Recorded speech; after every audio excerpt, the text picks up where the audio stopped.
Семей қаласының әкімі Нұрбол Нұрсағатовтың қатысуымен қала әкімдігінде төтенше жағдайлар бөлімі өкілдерінің қатысуымен көктем 2023 кеңесі өтті.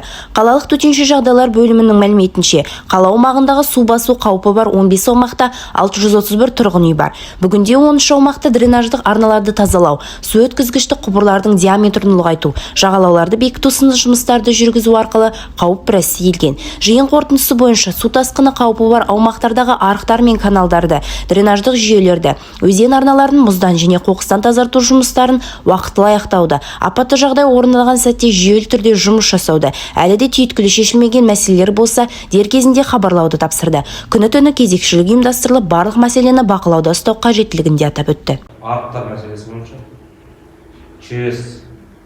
күні-түні осындай дежурство қою керек. Бізде ЖКХ транспорт бөлімі басшылары күні-түні 23-і, 27-сі, 10-нан бастап тағы да күні-түні тағы да дежурство қою керекпіз.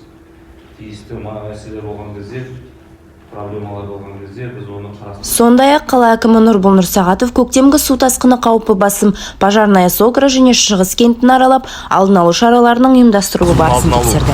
Жоспарлары бойынша бізде қазіргі кезде жұмыстар жүргізіліп жатыр. Өздеріңіз көріп тұрғандай, мына Сокра кентінде және Восточный кентінде біз тиісті дамбы жасап, бұл 40 үйден алдын ала су алу мәселесін шешуге міне жұмыстар жасап жатырмыз. Бұған 26 миллион теңге қаржы бөлінді.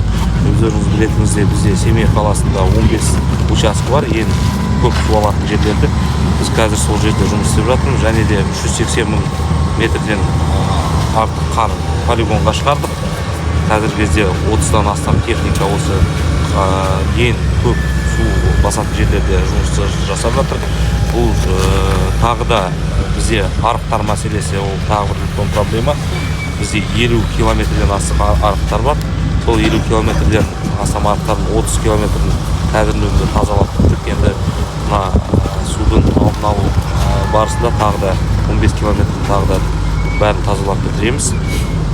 Енді осы жылға жазғы уақытында сол арықтарды жөндеу жұмыстарына тағы да 140 миллион теңге қаражат бөліп, ең қиын өтетін жерлердің барлығын осы монтаж жұмыстарымен жасаймыз.